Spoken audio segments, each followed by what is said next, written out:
KSRTC ഇന്ന് രാത്രി 12 മുതൽ പണിമുടക്കിലോട്ട് പോവുകയാണെന്നാണ് വാർത്തകളിൽ പറയുന്നത്. ഈ പണിമുടക്ക് നടത്താൻ പറ്റിയ സാഹചര്യമാണോ KSRTC ഉള്ളതെന്ന് അവർ തന്നെ സ്വയം വിലയിരുത്തുക എന്ന് എനിക്ക് പറയാനുള്ളത്. മൊട്ട ടയറാണ്. ഇതിൽ നിന്നൊക്കെ പോകുന്ന പുക എന്താണ്? പുക പരിശോധന സർട്ടിഫിക്കറ്റിലെ നമ്മുടെ KSRTC ഇന്ന് രാത്രി 12 മുതൽ പണിമുടക്കിലോട്ട് പോവുകയാണെന്നാണ് വാർത്തകളിൽ പറയുന്നത്. നമുക്ക് ആ വാർത്ത ഒന്ന് കേട്ടു നോക്കാം. പിന്നെ ആദ്യം നിങ്ങൾ അവിടെ യാത്ര ചെയ്യാനുള്ളവരാണെന്നുണ്ടെങ്കിൽ KSRTC കാണാൻ സാധ്യതയില്ല. ചിലരൊന്നും പണിമുടക്കിൽ പങ്കെടുക്കില്ല എന്നൊക്കെ പറയുന്നുണ്ടെങ്കിലും ഭാഗ്യപരീക്ഷണത്തിന് ഇറങ്ങാതിരിക്കുക നല്ലത്. സമയത്തും കാലത്തൊന്നും നമ്മൾ ഉദ്ദേശിച്ച സ്ഥലത്ത് എത്തണമെന്നില്ലല്ലോ. അതുകൊണ്ടാണ് നമുക്ക് ആദ്യം വാർത്ത കിട്ടുന്ന കിടക്കാം. ഈ പണിമുടക്ക് നടത്താൻ പറ്റിയ സാഹചര്യമാണോ KSRTC ഉള്ളതെന്ന് അവർ തന്നെ സ്വയം വിലയിരുത്തുക എന്ന് എനിക്ക് പറയാനുള്ളത്. ജീവനക്കാരെയും ഈ പ്രസ്ഥാനത്തെ നശിപ്പിക്കാനുള്ള ഒരു ആലോചനയുടെ ഭാഗമാണ്. ഇതാരെയാണ് കബളിപ്പിക്കുന്നത്? ഈ 21-ാം നൂറ്റാണ്ടിൽ ഈ 2024 ജീവിക്കുന്ന ജനങ്ങളെയും തൊഴിലാളികളെയും കബളിപ്പിക്കാനുള്ള ശ്രമം അവസാനിപ്പിക്കുക. KSRTC കഴിഞ്ഞ ഒരു 6-7 മാസമായി നിങ്ങൾ കണക്കെടുത്ത് പരിശോധിക്കുക. ജീവനക്കാർക്ക് ഇതുപോലെ ആനുകൂല്യം കൊടുത്തൊരു കാലഘട്ടം ഉണ്ടായിട്ടില്ല.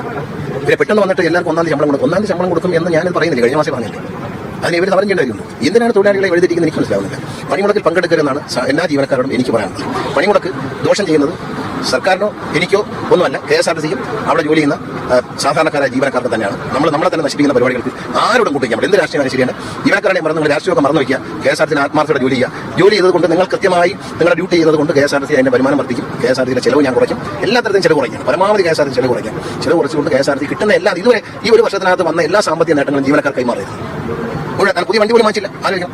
പുതിയ വണ്ടി വാങ്ങിക്കാൻ സർക്കാർ ഇപ്പോൾ 63 കോടി കൊടുക്കുകയാണ് ചെയ്തത്. അപ്പോൾ സർക്കാർ എല്ലാ സഹായവും ചെയ്യുന്നു. മാസ ശമ്പളത്തിന് സഹായിക്കുന്നു. പെൻഷൻ പൂർണ്ണമായും സർക്കാർ കൊടുക്കുന്നു. ഇതെല്ലാം കൊടുക്കുമ്പോഴും വീണ്ടും ജീവനക്കാരെ തെറ്റിദ്ധരിപ്പിച്ച് ഈ സമരത്തിലേക്ക് കൊണ്ട് ഒരു പണിമുടക്കിനെ പറ്റിയ ആരോഗ്യം KSRTCക്ക് ഉണ്ടോ എന്ന് നിങ്ങൾ ഓരോരുത്തരും സ്വയം ചിന്തിക്കുക.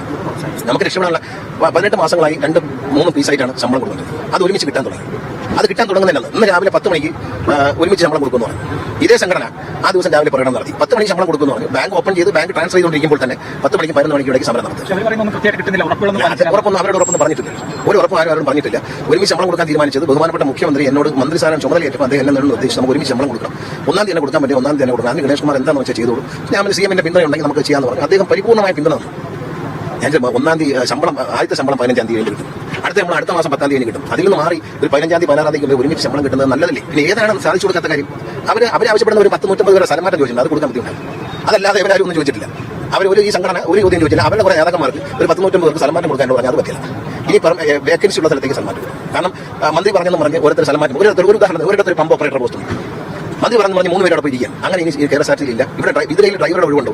ഡ്രൈവറെ കൊടുക്കും. കണ്ടക്ടർ ഒഴിവുണ്ടോ? കണ്ടക്ടറെ കൊടുക്കും. അങ്ങനെ മാത്രം സ്ഥലം മാറ്റം ചെയ്യാവുന്ന കൃത്യമായി ആ മാനദണ്ഡം പാലിച്ച് ചെയ്യാവുന്ന KSRTC CMD നിർദ്ദേശം കൊടുത്തിട്ടുണ്ട്. പറയുന്ന എല്ലാ കാര്യവും ഒന്നും അനുസരിക്കാൻ പറ്റുന്നില്ല. KSRTC ഭരിക്കാൻ വേണ്ടിയിട്ട് ഒരു CMD വെച്ചിട്ടുണ്ട്. അദ്ദേഹത്തിന്റെ ബുദ്ധിയും കഴിവ് ഉപയോഗിച്ച് അത് നടത്തിക്കൊണ്ടുപോകും. നമ്മൾ എല്ലാത്തിനും കയറി ഇടപെടണം. ഉറപ്പ് യാതൊരു നിമിഷമില്ല. ഡൈസ്റ്റോൺ പ്രഖ്യാപിച്ചു കഴിഞ്ഞിട്ടുണ്ട്. പിന്നെ മറ്റ് ജീവനക്കാരെ തടസ്സപ്പെടുത്തിയാൽ നിയമപരമായ കർശന നടപടി ഉണ്ടാകും. ഈ KSRTC ഉണ്ടായ നാളെ മുതലുള്ള ഇഷ്യൂസാണ് യൂണിയൻ ഇഷ്യൂ. യൂണിയൻ എല്ലാ സർക്കാർ മേഖലകളിലും ഉണ്ട്. ഇപ്പം ഏത് പാർട്ടി ഭരിക്കുമ്പോഴും KSRTC എന്നും സ്ട്രഗിളിംഗ് ആണ്. KSRTC ഒന്ന് പച്ച പഠിക്കാൻ വേണ്ടി എല്ലാവരും ആഗ്രഹിക്കുന്നുണ്ട്. പക്ഷേ അവിടുത്തെ ചില ജീവനക്കാരുടെ രാഷ്ട്രീയ നിലപാടുകളും ഒക്കെ ഇതിനകത്ത് ബാധകമായിട്ടുണ്ട്. ഇത് പ്രസ്ഥാനീയഗതിയിലാകാൻ വേണ്ടി നമുക്കെല്ലാവർക്കും അറിയാം. എല്ലാ KSRTC ജീവനക്കാരുമല്ല, ഒരു വിഭാഗം KSRTC ജീവനക്കാരുടെ പ്രവർത്തന രീതി KSRTCയെ ക്ഷീണിപ്പിച്ചിട്ടുണ്ടെന്ന് നമുക്കറിയാം. പിന്നീട് ഇപ്പം കുറച്ച് നാളായിട്ട് നേരിടുന്ന പ്രശ്നമാണ് ശമ്പളം കൊടുക്കാനില്ല. ഇടയ്ക്ക് പറയുന്നേക്കാം KSRTC ഇപ്പം അങ്ങനെ ലാഭത്തിലായി എന്നൊക്കെ വാർത്തകളിൽ പറയുന്നേക്കാം. പിന്നീട് ശമ്പളം എല്ലാവർക്കും കിട്ടിയിട്ടില്ലെന്ന് പറയുന്നേക്കാം. പെൻഷൻ്റെ കാര്യത്തിൽ പ്രശ്നം വന്നിട്ടുണ്ട്. ഇതെല്ലാം ക്ലിയർ ഔട്ട് ചെയ്ത് കൊടുക്കാമെന്ന് മന്ത്രി പറയുന്നുമുണ്ട്. പക്ഷേ KSRTC ജീവനക്കാർക്കൊരു കോൺഫിഡൻസ് വേണ്ടേ? മന്ത്രി പറയുന്ന കാര്യങ്ങളൊക്കെ ഞങ്ങൾക്ക് കിട്ടും എന്നുള്ളൊരു കോൺഫിഡൻസ് അവർക്ക് വന്നിട്ടില്ല. അത് പരിശോധിക്കേണ്ടിയിരിക്കുന്നു. അപ്പം മന്ത്രി പറയുന്നുണ്ട് ഞങ്ങൾ കൊടുക്കാമെന്ന് പറഞ്ഞിട്ടില്ലേ, ഞങ്ങളത് ചെയ്ത് എല്ലാ സഹായവും ചെയ്യുന്നില്ലേ? സഹായം ചെയ്യുമെന്ന് പറഞ്ഞിട്ട് കാര്യമില്ല. ജീവനക്കാർക്കതൊരു എന്താ പറയുന്ന ഉറപ്പിലോട്ട് എത്തിയിട്ടില്ല. ഒരു സമരത്തിലോട്ട് പോകുന്നു. ഇത് അനുഭവിക്കാൻ പോകുന്ന ആരാണ് ശരിക്കും പറഞ്ഞാൽ? സാധാരണക്കാരായ ജനങ്ങളാണ്. അപ്പം നാളെയൊക്കെ ജോലി സ്ഥലങ്ങളിലും ദൂരെയൊക്കെ പോകാൻ നിൽക്കുന്നവർ എന്ത് ചെയ്യാനാ? അവിടെയൊക്കെ ഇതിനെക്കുറിച്ച് ഞാൻ തന്നെ ഇപ്പോഴാണ് ഈ വാർത്ത ജസ്റ്റ് നോക്കിയപ്പോഴാണ് 1 മണിക്കൂർ മുമ്പ് കണ്ടത്.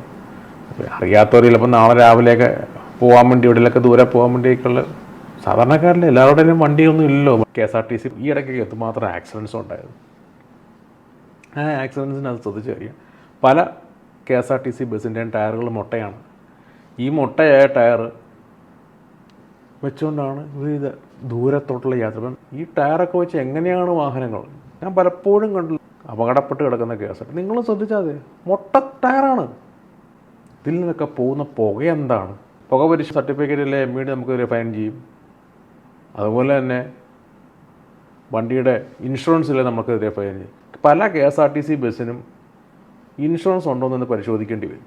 എന്നാൽ പോലും ജനം KSRTC സ്നേഹിക്കുന്നുണ്ട്. KSRTC എന്ന് പറയുമ്പോൾ നമുക്കെല്ലാവർക്കും നമ്മുടെ സ്റ്റേറ്റിൻ്റെ വാഹനം എന്നുള്ളത് എനിക്ക് ഭയങ്കര ഇഷ്ടപ്പെടുന്ന ഒരുപാട് ആൾക്കാർ ഇഷ്ടപ്പെടുന്ന ആൾക്കാരുണ്ട്. കാറിലൊക്കെ പോകുന്ന വ്യക്തികൾ എല്ലാവരും ഒന്നും ഇല്ലല്ലോ. ഒരു പകുതി ഭാഗം കേരളത്തിലെ ജനതയും ഈ KSRTC ബസ്സുകളും പ്രൈവറ്റ് ബസ്സുകളിലൊക്കെ ആശ്രയിച്ച് ജീവിക്കുന്നവരാണ്. എല്ലാവരും ഒന്നും വീട്ടിൽ കാറുണ്ടെങ്കിലും ദൂരോട്ടൊക്കെ പോകുമ്പോൾ പെട്രോൾ ഒഴിക്കണ്ടേ? അതിനുള്ള പൈസ കയ്യില്ലാത്തത് എന്ത് ചെയ്യും? ഇപ്പം ജനങ്ങളെയാണ് ബാധിക്കുന്നത്. ഇവർക്ക് സമയത്ത് ശമ്പളം കിട്ടാറില്ല.